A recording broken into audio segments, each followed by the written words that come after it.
Good morning students. आज हम देखेंगे कक्षा 8 सब्जेक्ट हिंदी द्वितीय लैंग्वेज के लिए व्याकरण भाग, जिसका शीर्षक है संधि। संधि के बारे में पिछली क्लास में हमने देखा, तो आज जस्ट संधि के बारे में सबसे पहले संधि की परिभाषा, संधि के अंतर्गत आने वाले उसके तीन मुख्य भेद और उसमें आने वाला सर्वप्रथम स्वर के अंतर्गत आने वाला उसके स्वर के अंतर्गत आने वाले 5 भेद, उनमें से दीर्घ संधि जो हमने पिछली क्लास में ली थी, उसका थोड़ा सा रिकैप लेंगे और उसके बाद आज की क्लास स्टार्ट करेंगे। ठीक है, तो देखिए सबसे पहले संधि यानी क्या? दो स्वर वर्ण ज अथवा दो निकटवर्ती स्वर परस्पर मिलने के बाद उनसे होने वाला परिवर्तन अथवा विकार, उसे हम क्या कहते हैं? संधि अथवा मेल, योग, ज्वाइनिंग आप कह सकते हैं। एग्जाम्पल के तौर पर लास्ट टाइम हमने देखा वाचन जमा आलय बराबर वाचनालय। देखिए यानी यहाँ पे दो स्वर आए हैं, वाचन जमा आलय। वाचन, देखिए वाचन जमा आलय, जैसे कि वाचन जमा आलय बराबर वाचनालय। देखिए तो इस उदाहरण में हम देख सकते हैं पहले शब्द का अंतिम वर्ण क्या है? न यानी अ, और दूसरे शब्द का प्रथम वर्ण आ, यानी वाचन का अंतिम वर्ण, पहले शब्द का अंतिम वर्ण और दूसरे शब्द का प्रथम वर्ण, वाचन जमा आलय। इसमें एक वाचन का अ, न का अ जमा आ बराबर वाचनालय। ठीक है, तो यहाँ देखिए दो स्वर आए हैं, तो दो स्वरों में उससे मिलकर जो परिवर्तन हुआ है उसे हम क्या कहते हैं? संधि कहते हैं। संधि यानी मेल मिलाप, योग, ज्वाइनिंग, ये सब हम व्याकरणिक भाषा में कहते हैं। तो संधि का आपने अर्थ जाना। अब हम देखेंगे संधि के मुख्य भेद। संधि के मुख्य कितने भेद हैं? 3। कितने हैं? 3। संधि के मुख्य भेद के अंतर्गत आने वाले 3 मुख्य भेद है। उसमें है सबसे पहला स्वर संधि, दूसरा व्यंजन संधि और तीसरा विसर्ग संधि। तो आप यहाँ पे देख सकते हैं सबसे पहले उसके मुख्य भेद के अंतर्गत आ रहा है स्वर संधि, व्यंजन संधि और विसर्ग संधि। ठीक है, तो पिछली क्लास में हमने स्वर संधि देखा था। स्वर संधि यानी क्या? दो वर्णों का मेल, उससे होने वाला विकार अथवा परिवर्तन, उसे हम क्या कहते हैं? स्वर संधि कहते हैं। दो वर्णों के मेल से उससे होने वाले उत्पन्न अथवा विकार को हम क्या कहते हैं? स्वर संधि कहते हैं। यहाँ पे हमने उदाहरण सहित पिछली क्लास में देखा था। तो उसके अंतर्गत स्वर के अंतर्गत आने वाले स्वर, देखिए ये तीनों संधियों में सबसे पहले स्वर संधि है। स्वर संधि के अंतर्गत आने वाले उसमें भी फिर मुख्य भेद है। कितने हैं? उसके अंतर्गत आने वाले 5 मुख्य भेद है। कितने भेद है? 5 मुख्य भेद है। 5 मुख्य भेदों में सबसे पहले आता है दीर्घ संधि। कौन सा आता है? पहले आता है दीर्घ संधि, उसके बाद गुण संधि, उसके बाद वृद्धि संधि, उसके उपरांत चौथे स्थान पर है यण संधि और 5वें स्थान पर है अयादि संधि। यानी कि संधि के स्वर संधि के अंतर्गत आने वाले 5 मुख्य भेद है। देखिए सबसे पहले दीर्घ, गुण, वृद्धि, यण और अयादि। तो उसके अंतर्गत हमने सबसे पहले दीर्घ संधि देखी थी। यानी दीर्घ संधि यानी क्या? दीर्घ संधि हम किसे कहते हैं? यह सब हमने पिछली क्लास में देखा था। यानी दीर्घ संधि की परिभाषा और साथ ही साथ उसके उदाहरण को भी हमने पिछले क्लास में हल किया था। तो देखिए सबसे पहले हमें स्वर संधि का हुआ था, स्वर संधि की परिभाषा भी हो गई थी। स्वर का स्वर के साथ मेल हो जाने पर, स्वर के साथ मेल हो जाने पर अथवा विकार हो जाने पर जो परिवर्तन होता है उसे हम क्या कहते हैं? स्वर संधि कहते हैं। और उसके अंतर्गत पहला हमने भाग देखा था, यानी पहला मुख्य भेद देखा था जो है दीर्घ संधि। दीर्घ संधि यानी क्या? जब रस्व या दीर्घ अ ई उ आए के बाद, रस्व या दीर्घ अ ई उ आने के बाद आते हैं अथवा आए, और उसके उन दोनों को मिलकर उसका क्या होता है? अ का परिवर्तन आ में होता है। अब यहाँ पे देख सकते हैं रस्व में अ ई उ के बाद फिर से अ ई उ आए तो उसका परिवर्तन किस में हो जाता है? दीर्घ में हो जाता है। अ का परिवर्तन आ में हो जाता है, ई का परिवर्तन ई में हो जाता है तो ये हमने पिछले क्लास में देखा था। ये किसके अंतर्गत आता है? दीर्घ संधि के अंतर्गत आता है। तो यह क्या है? संधि के पहला हम इसके आधार पर हम स्वर संधि के अंतर्गत आने वाले दीर्घ संधि के आधार पर हम यह कह सकते हैं अ ई उ, यानी जब दीर्घ संधि में अ ई उ आए तो उसके बाद अ ई उ आ दोनों को मिलकर क्या हो जाता है? यहाँ पे दोनों मिलकर अ का आ में परिवर्तन, ई का ई में परिवर्तन और उ का उ में परिवर्तन हो जाता है। तो यहाँ दीर्घ में बदल जाता है। हाँ, स्वर क्या हो जाता है? रस्व क्या हो जाता है? दीर्घ में बदल जाता है। तो यहाँ तक हमने पिछली क्लास खत्म की थी। अब हम देखेंगे आगे, ठीक है? तो यहाँ पे हम देखेंगे गुण संधि। दीर्घ संधि पहली खत्म हो गई। अब हम देखेंगे उसमें से उसके अंतर्गत की दूसरी संधि जो है गुण संधि। गुण संधि यानी क्या? जब अ आ के साथ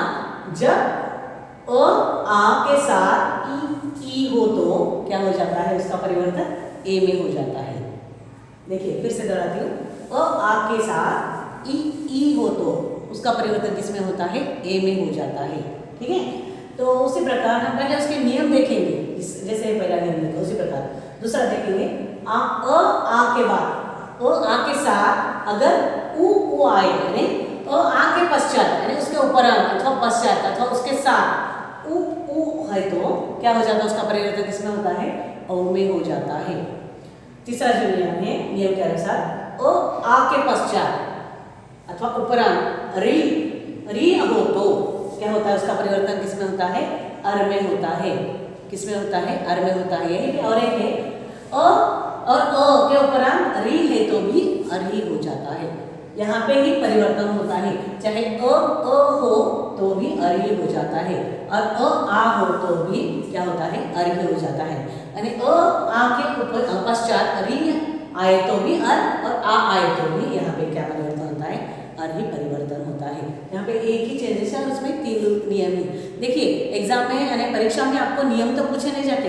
अगर आपको नियम पता हो तो आप उसको उदाहरणों को हल कर सकते हैं। जैसे कि हम उदाहरण देखेंगे। उदाहरण के तौर पर जैसे देखिए, नर जमा इंद्र बराबर नरेंद्र।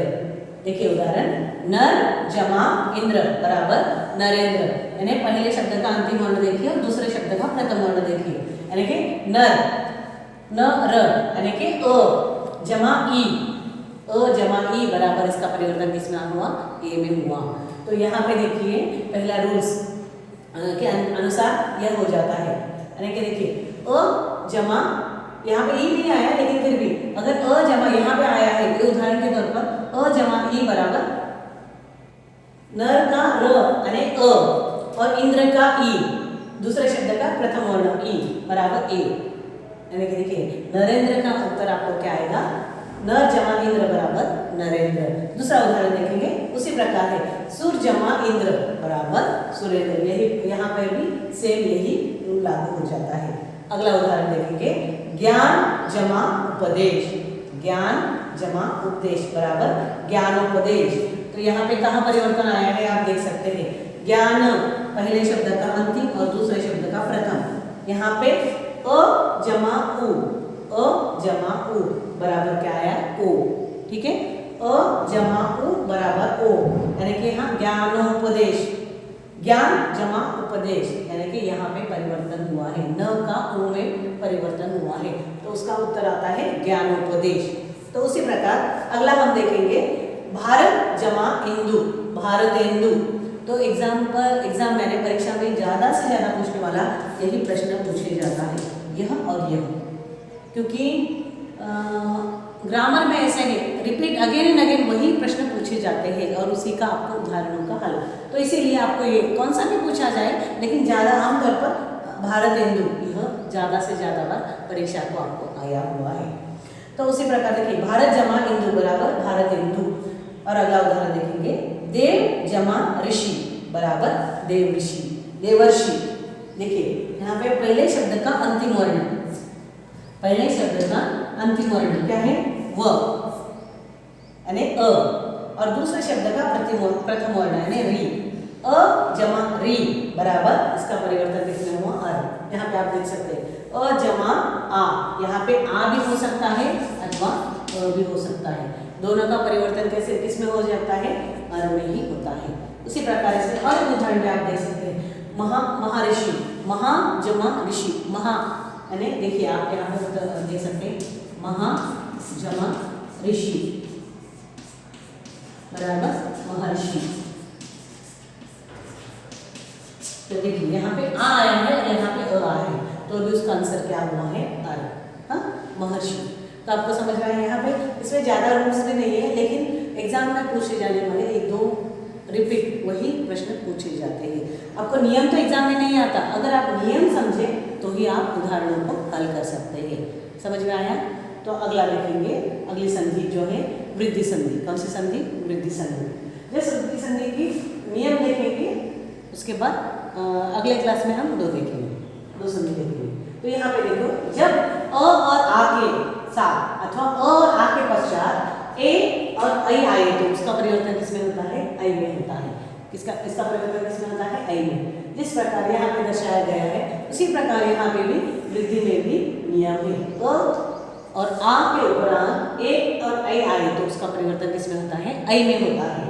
और उसी प्रकार दूसरा जो नियम है, अ और आ के बाद ओ और औ आए तो उसका परिवर्तन किसमें होता है, औ में हो जाता है। हाँ, अ और आ के पश्चात ओ और औ आए तो उसका परिवर्तन किसमें होता है, वो क्या बन जाता है, औ बन जाता है। तो यहाँ पे क्या हो जाती है, वृद्धि संधि हो जाती है। तो वृद्धि यानी क्या, कटौती। ठीक है, तो उसी प्रकार उसके उदाहरण भी देखेंगे, जैसे मत जमा एकता, मत जमा एकता बराबर मत एकता। तो देखिए पहले शब्द का अंतिम वर्ण अ, ये पहला रूल यहाँ पे लागू होता है। मत अ जमा ए, अ जमा ए, ठीक है, अ जमा ए बराबर ऐ आया। तो इसका आंसर देखो, अ जमा ए, अ जमा ए यानी अ के उपरांत अथवा अ के पश्चात ए आए तो उसका परिवर्तन किसमें होता है, ऐ में होता है। तो मत जमा एकता बराबर मत एकता। ठीक है, तो अगला उदाहरण देखेंगे, एक जमा एक बराबर एक एक। यहाँ पे भी सेम उसी प्रकार हम देख सकते हैं, अ जमा ए बराबर ऐ।